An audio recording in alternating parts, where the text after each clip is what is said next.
Pasti ada tertanya-tanya siapakah yang memindahkan istana Ratu Balkis hanya dengan sekelip mata. Secebis tentang Ratu Balkis. Ratu Balkis juga dikenali sebagai Ratu dari Saba, atau Ratu dari Seba.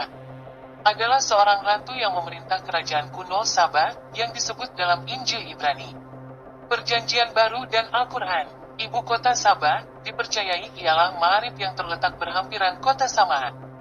Ibu negara Yaman sekarang. Selain Yaman, daerah kekuasaan Sabah meliputi Eritrea dan Habsah juga. Kisah ini disebutkan dalam surah An-Naml, ayat 38-40. Nabi Sulaiman bertanya siapa di antara para pembantunya yang dapat membawa istana itu ke hadapannya.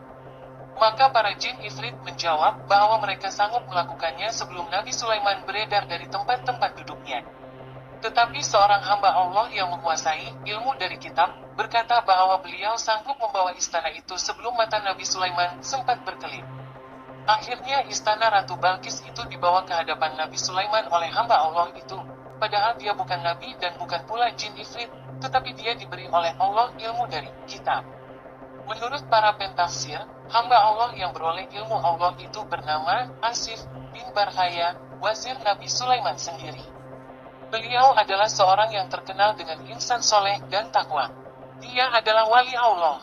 Dikatakan juga bahwa beliau telah diberi Allah rahasia, Ismul Azam. Bila dia berdoa dengan menyebutnya nescaya doanya dimakbulkan oleh Allah dengan serta-merta.